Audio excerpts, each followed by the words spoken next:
Hello കൂട്ടുകാരെ, എൻ്റെ ഒരു പുതിയ വീഡിയോയിലേക്ക് എല്ലാ കൂട്ടുകാർക്കും സ്വാഗതം. ഇതിപ്പോൾ ശനിയാഴ്ചയും ഞായറാഴ്ചത്തെയും കൂടെ ചേർന്ന് 2 ദിവസത്തെ വീഡിയോ ആണ് കേട്ടോ കൂട്ടുകാർ നിങ്ങളുടെ മുമ്പിലോട്ട് കാണിക്കുന്നത്. അപ്പോൾ ശനിയാഴ്ച രാവിലെ എണീറ്റ് ഉറക്കത്തിൽ നിന്ന് എണീറ്റ സമയം തന്നെ വീടൊക്കെ അലങ്കോലമായിട്ട് കിടക്കുകയാണ് കേട്ടോ കൂട്ടുകാരെ.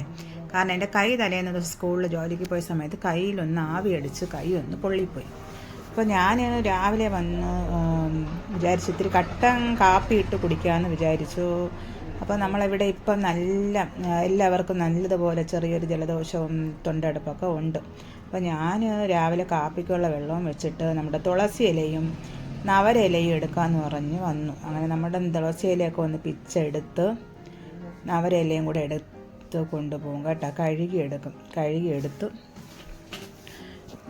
അടിപൊളിയായിട്ടൊരു കാപ്പി ഇട്ട് കുടിക്കാം. അപ്പോൾ നമ്മളുടെ രാവിലത്തെ തൊണ്ടയ്ക്കുള്ള പ്രശ്നങ്ങളൊക്കെ അങ്ങ് പമ്പ കിടക്കും. അപ്പം ഇങ്ങനെ ചെയ്യാത്ത കൂട്ടുകാരുണ്ടെങ്കിൽ ഒന്ന് ചെയ്തോളണം കേട്ടോ. നല്ല അടിപൊളി ഒരു ഔഷധ കാപ്പിയാണ് കേട്ടോ ഇത്. അങ്ങനെ കാപ്പിയൊക്കെ റെഡിയായി ഞാനൊന്ന് തിളച്ചൊന്ന് വന്നപ്പോൾ ഞാനൊന്ന് അടച്ചു വെച്ചു. കാരണം അതിൻ്റെ സത്തൊക്കെ ഒന്ന് നമുക്ക് ഇറങ്ങി കിട്ടണം. അതിനുശേഷം ഞാൻ നമ്മുടെ ഇത് ഓഫ് ചെയ്തിട്ട് കാപ്പി ഒന്ന് അരിച്ച് ഗ്ലാസ്സുകളിൽ ഒഴിച്ച് കൊണ്ടുവന്ന് കുടിച്ചു. അപ്പോൾ പാത്രങ്ങളൊക്കെ കഴുകാൻ ഒരുപാട് കിടപ്പുണ്ട് കൂട്ടുകാരെ. കാരണം തലേന്നും ഉണ്ടാക്കിയ ഒന്നും കഴുകിയിട്ടൊന്നുമില്ല. കാരണം കഴുകാൻ എനിക്ക് കൈ അത്രയ്ക്ക് നല്ല നീറ്റലായിരുന്നു. പൊങ്ങി വന്നില്ല കൂട്ടുകാരെ പൊള്ളി. അതൊന്ന് ഇങ്ങനെ ആവി അടിച്ചൊന്ന് പതിഞ്ഞ് നല്ല വെന്ത് കണക്കാണ് ആയിപ്പോയത് കൈയുടെ വിരലുകൾ 3 വിരലും ഒക്കെ. പിന്നെ ഞാൻ പാത്രമൊക്കെ കഴുകിയൊക്കെ എല്ലാം ഒതുക്കിയതിന് ശേഷം കാപ്പിയൊക്കെ ഉണ്ടാക്കാമെന്ന് വിചാരിച്ച് രാവിലത്തെ ബ്രേക്ക്ഫാസ്റ്റ് ഒന്നും ഉണ്ടാക്കിയില്ല. എന്നിട്ട് നമ്മുടെ ഗ്യാസ് അടുപ്പൊക്കെ ഒന്ന് തുടച്ച് വൃത്തിയാക്കും. കാരണം അതിലൊക്കെ അഴുക്കുണ്ടായിരുന്നു നിറച്ച്. കാരണം വെള്ളിയാഴ്ച ഒരു ജോലിയും ചെയ്തില്ല. സ്കൂളിൽ പോയി ജോലി ചെയ്തതല്ലാതെ വീട്ടിൽ ഒരു പണിയും നടന്നില്ല. അങ്ങനെ ഗ്യാസ് അടുപ്പിൻ്റെ അടിഭാഗവും എല്ലാം തുടച്ച് വൃത്തിയൊക്കെ ആക്കിയതിന് ശേഷം ഞാനിനി ഇവർക്ക് ദോശ ഉണ്ടാക്കാമെന്ന് വിചാരിച്ചു. ദോശയ്ക്കുള്ള മാവിരിപ്പുണ്ട്. അപ്പം ഒന്ന് അടുക്കള ഒന്ന് തൂത്തും കൂടെ വാരണമായിരുന്നു. അങ്ങനെ മാവൊക്കെ ഞാൻ എടുത്ത് വെളിയിൽ കൊണ്ട് വെച്ചിട്ട് എല്ലാം ഒന്ന് തൂത്ത് കൂടെ വാരിയിട്ട് ജോലി തുടങ്ങിയ സമാധാനത്തോടെ കാപ്പി ഉണ്ടാക്കി കൊടുത്തിട്ട് കുറച്ച് നേരം ഇരിക്കാമല്ലേ. അങ്ങനെ ഞാൻ മാവൊക്കെ ഒന്ന് എടുത്ത് പാത്രത്തിലാക്കിയതിന് ശേഷം നമ്മുടെ ദോശക്കല്ല് വെച്ച് കൊടുത്തു.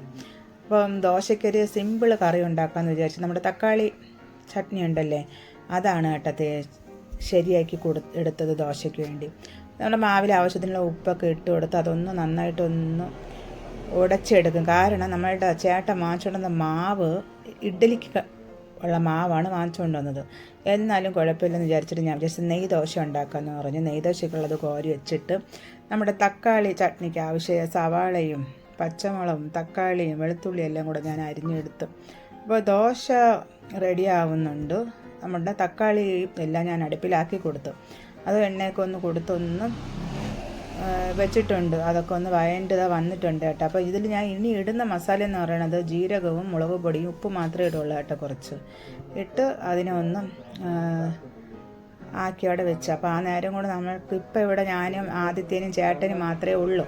അപ്പോൾ ഞങ്ങൾക്ക് 300 കണക്കിനുള്ള ദോശയൊക്കെ ചുട്ട് ചമ്മന്തി അരയ്ക്കാൻ പോയി. അപ്പോഴാണ് എനിക്കൊരു കൊതിയായിട്ടാ തക്കാളി ചട്നി ഉണ്ടല്ലേ. അപ്പോൾ ഒരു മുട്ട ദോശ ഉണ്ടാക്കാമല്ലോ എന്ന് വിചാരിച്ചിട്ട് ഒരു ദോശയുടെ മാവ് ചുറ്റിച്ചിട്ടും തക്കാളിയുടെ ചമ്മന്തി ഒന്ന് പരത്തി കൊടുത്തിട്ട് ഒരു മുട്ട പൊട്ടിച്ച് ഒഴിച്ചു കൊടുത്തേട്ടെ. എന്നിട്ട് അതിനെ ഒന്ന് എല്ലായിടം ഒന്നാക്കിയിട്ട് എടുക്കും. വേറെ മാവിൻ്റെ പുറത്തൊന്നും ഇട്ടിട്ടില്ല കേട്ടോ. കുരുമുളക് ഒന്നും ഇട്ടിട്ടില്ല. ഇഷ്ടമുള്ള കുരുമുളക് നമുക്ക് ഇടാൻ കേട്ടോ. ഒരു പ്രത്യേക ടേസ്റ്റാണ്. ഞാനൊരു മുട്ട ദോശയെ ഉണ്ടാക്കി ചേട്ടനും ആദിത്യനും കഴിക്കാൻ കൊടുത്ത് ഞാനും വന്നിരുന്ന് കഴിച്ചു കേട്ടാ. കഴിച്ചിരുന്നപ്പം ഞാനാണ് ആദ്യം കഴിച്ചിട്ട് ഇരിക്കണത്. അപ്പോൾ ആദിത്യം വന്നപ്പോൾ ഞാൻ അവൻ്റെ ഓയിൽ പാത്രം കൊടുത്തിട്ട് പറഞ്ഞു ഒന്ന് കഴുകിയിടാന്ന് പറഞ്ഞു. അവൻ കഴുകിയതിന് ശേഷം എനിക്ക് അവിടെ ബാക്കി കാപ്പി ഉണ്ടായിരുന്നു രാവിലെ ഇട്ടതിൻ്റെ. ആ കാപ്പിയും കൂടെ എടുത്തുകൊണ്ടുവന്ന് എനിക്ക് തന്നു. ഞാനും ഇരുന്ന് കുടിക്കുകയാണ്. അപ്പോൾ അവിടെ ഇരുന്ന് ചേട്ടനും കാപ്പിയൊക്കെ കഴിച്ചതിന് ശേഷം വന്നിരുന്ന് വർത്തമാനം പറയണം. അപ്പോൾ ഞാൻ പറഞ്ഞു ഇടാ ഒന്ന് തൂത്ത് വരണേന്ന് പറഞ്ഞപ്പോൾ അവൻ പറയണം ഞാനൊന്ന് കിടക്കണം എന്ന് പറഞ്ഞിട്ട് അവൻ അപ്പുറത്തെ സൈഡിൽ പോയി കിടന്നു കേട്ടാ. കാരണം എല്ലാ ദിവസവും ജോലിയൊക്കെ ചെയ്യണമല്ലേ. അവധിയുള്ള ദിവസമാണ് ഞങ്ങളൊന്ന് റെസ്റ്റ് എടുക്കണത്. അപ്പോൾ ഞാൻ കൈയുടെ നീറ്റലൊന്ന് മാറി ഒന്ന് 2 ദിവസം കൊണ്ട് സുഖമായാലേ തിങ്കളാഴ്ച സ്കൂളിൽ പോകാൻ പറ്റുള്ളൂ. അപ്പോൾ ഞാൻ കുറച്ച് മരുന്നൊക്കെ എടുത്ത് അതിൻ്റെ കയ്യിൽ അവിടെയൊക്കെ എല്ലായിടവും തേച്ച് കൊടുക്കും കേട്ടോ. വലുതായിട്ട് പൊങ്ങിയില്ല കേട്ടോ കൂട്ടുകാരെ. പൊങ്ങിയിരുന്നെങ്കിൽ ഭയങ്കരമായിട്ട് എനിക്ക് കഷ്ടമായിപ്പോയിനിരുന്നു. പക്ഷെ എൻ്റെ ദൈവം എന്നെ കാത്തും. അതിന് ഇത്രയും ഒതുങ്ങി. അപ്പോൾ അമ്മ വിളിച്ചു പറഞ്ഞു വിറക് വല്ലതും കിടപ്പുണ്ടെങ്കിൽ കുറച്ച് വെയിലത്തെടുത്തിടുമോ എന്ന് ചോദിച്ചു. അപ്പോൾ നമ്മളിവിടെ സ്ഥിരം കുറച്ച് ദിവസം കൊണ്ട് മഴയൊക്കെ അല്ലേ, അപ്പോൾ ഇപ്പോൾ 2 ദിവസം കൊണ്ട് ഇച്ചിരി നമുക്ക് ഇവിടെ വെയിലുണ്ട്. അപ്പോൾ ഞാൻ വന്ന ഒരു സൈഡിൽ നിന്ന് കുറച്ച് വിറവൊക്കെ പറക്കി ഇട്ട് കൊടുത്തു കേട്ടോ. കാരണം അമ്മ വന്നാൽ ചേട്ടൻ കൊണ്ടുവന്ന് വീട്ടിൽ കൊണ്ട് വെച്ച് കൊടുക്കും. അപ്പം ഞാൻ ഓരോന്ന് അവിടെ കൊണ്ട് ഇട്ട് കൊടുത്ത് ഇട്ടിട്ട് നോക്കണ സമയത്ത് കൂട്ടുകാരെ എൻ്റെ വാഴ പൊടി ഇങ്ങനെ വലുതായിട്ട് നിൽപ്പുണ്ട്. വാഴയുടെ ഇല വന്നിട്ട് നമ്മുടെ അവിടെ ഒരു മരം നിൽപ്പുണ്ട്, അതിൻ്റെ ഇടയിൽ കയറി കുരുങ്ങി നിൽക്കണം. പിന്നെ അതിനെ ഒന്ന് നേരെയാക്കി കൊടുത്തിട്ട് ഉച്ചയ്ക്ക് ഞാൻ പിന്നെ ഇഡ്ഡലിയും ചമ്മന്തിയാണ് ഉണ്ടാക്കിയത്. ഇഡ്ഡലിയും ചമ്മന്തിയല്ല, ഇഡ്ഡലി സാമ്പാറും. അങ്ങനെ നോക്കി കറിവേപ്പില എടുക്കാൻ വന്നപ്പോൾ കണ്ടത് ഒരു കാഴ്ചയാണ് കൂട്ടുകാരെ. നമ്മുടെ കറിവേപ്പില തൈര് ചിത്രശലഭം കൂട് വെച്ച് ഇരിക്കണം, ഒരു പുഴുവിൻ്റെ രൂപത്തിൽ ഇരിപ്പുണ്ട് കേട്ടോ. നല്ല രസമായിരുന്നു അത് കാണാൻ വേണ്ടി. അപ്പോൾ നമ്മളതിനെ ശല്യം ചെയ്യാൻ പാടില്ലല്ലേ, കണ്ട കാര്യം ഒന്ന് കൂട്ടുകാർക്ക് കാണിച്ചു തരണതാണ് കേട്ടോ. അപ്പോൾ അതവിടെ സ്വസ്ഥമായിട്ട് അതവിടെ അങ്ങനെയോ ഇരുന്ന് പോട്ടെ, നമ്മളിനി അതിനെ ഒന്ന് ശല്യം ചെയ്യേണ്ട. കാരണം നല്ല രസമായിരുന്നു കേട്ടോ അത് വലിയ കൂടൊക്കെ കെട്ടി ആ ഒരു ഇലയുടെ അകത്ത് അത് ചെയ്ത് വെച്ചിരിക്കുന്നത്. അതിനുശേഷം ഞാനും ഇതിന്ന് ഞായറാഴ്ചത്തെ കാര്യങ്ങളാണ് കേട്ടോ. ഞായറാഴ്ച രാവിലെ എണീറ്റപ്പോൾ തന്നെ ആദിത്യനും ചേട്ടനും കൂടെ വണ്ടിയൊക്കെ കഴുകുന്നുണ്ട്. നമ്മളുടെ ചവറൊക്കെ കത്തിച്ചിട്ടുണ്ട്. അപ്പോൾ വാവച്ചേട്ട് 2-3 ദിവസത്തിന് മുമ്പ് കൊണ്ടുവന്ന നമ്മുടെ ഈസി അപ്പപ്പൊടിയാണ് കേട്ടോ. അപ്പോൾ ഞാനൊന്ന് ഉണ്ടാക്കാമെന്ന് വിചാരിച്ച്. അപ്പോൾ ഞാൻ ആദ്യം ഒരു മുറി തേങ്ങ തിരിയതിന് ശേഷം ആ മാവും എല്ലാം കൂടെ ഇട്ട് മിക്സിനകത്ത് ഇട്ട് കൊടുത്ത്, തേങ്ങയും മാവും പഞ്ചസാരയും ഉപ്പും കൂടെ. അപ്പോൾ ഞാൻ ഇതിനെടുത്ത വെള്ളം എന്ന് പറയുന്നത് 4 ഗ്ലാസ് വെള്ളമാണ് കേട്ടോ, ചെറിയ ഗ്ലാസ്സിൽ. അപ്പോൾ ആവശ്യത്തിനുള്ള ഉപ്പ് ഇട്ട് കൊടുത്തിട്ട് നമ്മൾ കുറച്ച് ചൂടുവെള്ളം, ചെറു ചൂടുവെള്ളമാണ് ഒഴിച്ച് കൊടുത്ത് ഒന്ന് ഇളക്കും കേട്ടോ. ഇളക്കിയതിന് ശേഷം വീണ്ടും നമുക്ക് കണക്കിനുള്ള വെള്ളം ഒഴിച്ചു കൊടുത്തിട്ട് ഒന്ന് മിക്സിയിലിട്ട് ഒന്ന് നന്നായിട്ട് അരച്ചെടുക്കണം. നമ്മൾ തേങ്ങ മുഴുവനല്ലേ ഇട്ടിരിക്കണത്. അപ്പോൾ ഈ 1 കവർ 1/2 കിലോയുടെ 1 കവർ മാവിന് ഞാൻ അരമുറി തേങ്ങയാണ് ചേർത്തത് കേട്ടോ. ചേർത്ത് 4 ഗ്ലാസ് വെള്ളവും ചേർത്തിട്ടുണ്ട്. ആവശ്യത്തിന് ഉപ്പും നമ്മളുടെ പഞ്ചസാര അവരവരുടെ മധുരങ്ങൾക്ക് ആവശ്യത്തിനനുസരിച്ച്.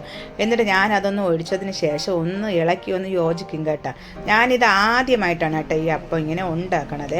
കാരണം അരപ്പ് പച്ചരിയൊക്കെ നമ്മൾ അരച്ചുണ്ടാക്കിയിട്ടുണ്ട്, പക്ഷേ ഇതുപോലെ കവറിലെ പാക്കറ്റ് മാവിൽ ഉണ്ടാക്കണത് ആദ്യമായിട്ടാണ്.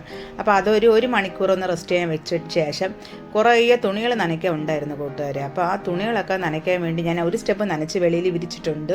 അപ്പോൾ രണ്ടാമത്തതിന് നനയ്ക്കണം. അത് രണ്ടാമത്തത് ബെഡ്ഷീറ്റൊക്കെയാണ് നനയ്ക്കേണ്ടത്. ആ സമയത്ത് മൂത്ത അമ്മ സുഖി ഓടാൻ വേണ്ടി ഇറങ്ങിയിട്ടുണ്ട്. അപ്പം ഇനി അമ്മ ഉച്ചയ്ക്ക് അല്ലെങ്കിൽ ഒരു 3-3:30 മണിയൊക്കെ ആവും അമ്മ വരാൻ വേണ്ടി. അപ്പോൾ ഞാൻ നമ്മുടെ പുതപ്പിന് ആവശ്യമായ കൺഫർട്ടൊക്കെ ഒഴിച്ച് കൊടുത്തിട്ട് വീണ്ടും ഞാനത് കഴുകാൻ വേണ്ടി ഇട്ട് കൊടുക്കും. കാരണം ഒരു പ്രാവശ്യം കൂടി ഇനി അത് കഴുകണം. ആ നേരം കൊണ്ട് ഞാൻ വന്ന് നമ്മളുടെ അപ്പത്തിൻ്റെത് റെഡിയാവുന്ന നേരം കൊണ്ട് നമുക്ക് ബീഫ് കറി ഉണ്ടാക്കാമെന്ന് വിചാരിച്ച് ഇഞ്ചിയും പച്ചമുളകും ഒക്കെ ഒന്ന് ചതച്ചൊക്കെ എടുത്ത് ഉള്ളിയൊക്കെ ഞാൻ നേരത്തെ അരിഞ്ഞ് വെച്ചിരുന്നു കൂട്ടുകാരെ. അതെല്ലാം കൂടി ഇട്ടിട്ട് കുറച്ച് മഞ്ഞൾപ്പൊടി ഉപ്പും കൂടെ കുക്കറിനകത്ത് ഇട്ടിട്ട് ഒന്ന് തട്ടി കൊടുക്കാം കേട്ടോ. തട്ടിയതിന് ശേഷമാണേ ഞാനൊന്ന് അടച്ചു വെച്ച് കൊടുക്കും. കാരണം ഇതിനകത്ത് ഇപ്പോൾ ചേർത്തിരിക്കുന്ന മസാല മഞ്ഞൾപ്പൊടിയും നമ്മളുടെ ഗരം മസാലയും ഉപ്പും മാത്രമേ ഞാൻ ചേർത്തിട്ടുള്ളൂ. ഇഞ്ചി, പച്ചമുളക്, വെളുത്തുള്ളി, സവാള, തക്കാളി ഇത്രയും ചേർത്ത് വെച്ച് കൊടുക്കും. ഒരു 4-5 വിസിൽ കേൾക്കുമ്പോൾ നമുക്ക് പിന്നെ അത് നമുക്ക് കറിയാക്കിയാൽ മതിയല്ലോ. ആ സമയം കൊണ്ട് എൻ്റെ പുതപ്പൊക്കെ നനച്ച് കിട്ടിയാട്ടോ ബെഡ്ഷീറ്റൊക്കെ. അപ്പോൾ ഞാൻ അതൊന്ന് ട്രൈ ചെയ്യാൻ വേണ്ടി ഇപ്പുറത്തോട്ടെടുത്ത് ഇട്ട്. അപ്പോൾ നമ്മുടെ വാഷിംഗ് മെഷീൻ എന്ന് പറഞ്ഞാൽ ഒരിടത്തുനിന്ന് നനച്ച് ഇപ്പുറത്തെടുത്ത് ഇട്ട് കൊടുക്കണം. അങ്ങനെ ആ തുണിയെല്ലാം കൊണ്ട് ഞാൻ വിരിച്ച് കൊണ്ടുവന്ന് നമ്മുടെ ബീഫ് കറിയൊക്കെ റെഡിയായി കേട്ടോ. നല്ല മണമൊക്കെ ഉണ്ടായിരുന്നു കേട്ടോ നമ്മുടെ ബീഫ് കറിക്ക്. അപ്പോൾ ഞാൻ പുട്ട വയ്ക്കാനാണ് ഇരുന്നത് കൂട്ടുകാരെ ഉച്ചയ്ക്ക്. അപ്പം അപ്പത്തിൻ്റെ മാവിരി ആക്കിയല്ലേ ഇന്ന് പരീക്ഷിച്ച് നോക്കാമെന്ന് പറഞ്ഞ് പരീക്ഷിച്ചതാണ് കേട്ടോ. അപ്പോൾ 1 മണിക്കൂറൊക്കെ ആയപ്പോൾ നമ്മുടെ മാവൊക്കെ നല്ല പൊങ്ങി നല്ല സെറ്റായിട്ട് നമുക്ക് കിട്ടിയിട്ടുണ്ട് കേട്ടോ. അപ്പം നമുക്കിനി അപ്പം ചൂടോടെ അപ്പം ഒന്ന് ചുട്ടെടുക്കണം. അങ്ങനെ ഞാനൊന്ന് മാവൊക്കെ ഒന്ന് കലക്കി നോക്കിയപ്പം നമുക്കിനി വെള്ളത്തിൻ്റെ ആവശ്യമൊന്നുമില്ല. കറക്റ്റായിരുന്നു കേട്ടോ ഞാനെടുത്ത വെള്ളത്തിൻ്റെ അളവ്. അങ്ങനെ നമ്മുടെ ചട്ടി അടുപ്പിൽ വെച്ച് കൊടുത്തിട്ട് സാധാരണ നമ്മൾ ചുടുമല്ലേ മാവ് കോരി ഒഴിച്ചിട്ട് ഒന്ന് ചുറ്റിച്ച് അങ്ങനെ നമ്മളുടെ അപ്പം ഞാൻ ഓരോന്ന് വീതം ചൂടാൻ വേണ്ടി തുടങ്ങി. അപ്പോൾ ഇപ്പം വീട്ടിൽ ആദിത്യനുണ്ട്, ആദിത്യൻ്റെ ഒരു കൂട്ടുകാരനുണ്ട്, ചേട്ടനുണ്ട്, ഞാനുണ്ട്. പ്രിയൻ മാത്രം നമ്മുടെ വീട്ടിലിപ്പോൾ ഇല്ലെന്നേ ഉള്ളൂ. അങ്ങനെ നമ്മുടെ അപ്പം ആദ്യത്തെ ഒരു അപ്പം റെഡിയായി. നല്ല ഞാനൊരു സംശയമായിരുന്നു കേട്ടോ നമ്മുടെ അപ്പം റെഡിയായി കിട്ടുമോ ഇല്ലേ എന്ന് നോക്കിയപ്പോൾ നമ്മളുടെ അപ്പം നല്ല സൂപ്പറായിട്ട് നമുക്ക് അടിപൊളിയായിട്ട് നമുക്ക് കിട്ടിയ കേട്ടോ. നല്ല നമ്മൾ അരച്ചൊക്കെ ഉണ്ടാക്കുന്ന കണക്കുള്ള തന്നെ. അങ്ങനെ വീണ്ടും ഒരു അപ്പം ഞാൻ ഉണ്ടാക്കിയ സമയത്താണ് എനിക്കൊരു കുസൃതി തോന്നിയത്.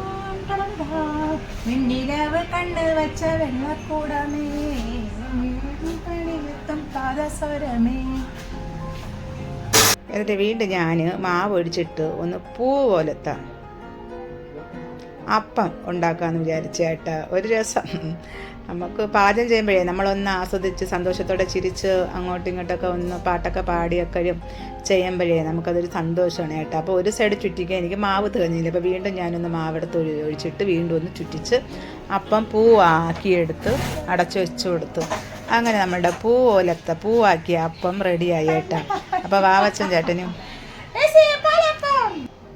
കൊണ്ടുവന്ന് ഞാൻ കഴിക്കാൻ കൊടുക്കാമെന്ന് വിചാരിച്ചു കേട്ടോ. ആദ്യം ഞാൻ ഇങ്ങനെയാണ് ഫസ്റ്റ് ഇങ്ങനെ ഉണ്ടാക്കണ സമയത്ത് സന്തോഷം അടക്കാൻ പറ്റാതാകുമ്പോൾ വാവച്ചൻ ചേട്ടൻ്റെ മുമ്പിൽ കൊണ്ടുവന്ന് വെച്ച് കൊടുക്കും കേട്ടോ കഴിക്കാൻ വേണ്ടി. വാവച്ചൻ ചേട്ടൻ ആസ്വദിച്ചത് കഴിക്കുകയും ചെയ്തു. അവിടെ ഇരുന്ന് മൊബൈൽ നോക്കിക്കൊണ്ടിരിക്കുകയാണ് ഞാൻ കൊണ്ട് കൊടുത്തപ്പോൾ. അപ്പോൾ മേടിച്ചിട്ട് മണപ്പിച്ചൊക്കെ നോക്കണം കേട്ടോ. നോക്കിയിട്ട് കഴിക്കാൻ വേണ്ടി തുടങ്ങിയാണ് കേട്ടോ. അപ്പം ഇങ്ങനെ ഒരു ഭാഗം പിച്ച് വായിൽ വെക്കും കേട്ടോ. വെച്ചിട്ട് എൻ്റെ മുഖത്ത് നോക്കും. അപ്പോൾ ഞാനും പോയി അവിടെ അടുത്ത് പോയി ഇരിക്കും കേട്ടോ. എനിക്കപ്പം വെച്ച് തരും കഴിക്കാൻ വേണ്ടി. എന്നെ കളിയാക്കണേണ് കേട്ടോ വെച്ചിങ്ങനെ. എന്നിട്ട് എനിക്കിത് കൊണ്ടുവന്നിട്ട് എന്നെ പറ്റിച്ചിട്ട് വീണ്ടും കഴിച്ചപ്പോൾ എനിക്ക് ബീഫ് കറിയിൽ മുക്കി തരാൻ പറഞ്ഞപ്പോൾ തരയാണ് കേട്ടോ എനിക്ക് കഴിക്കാൻ വേണ്ടി.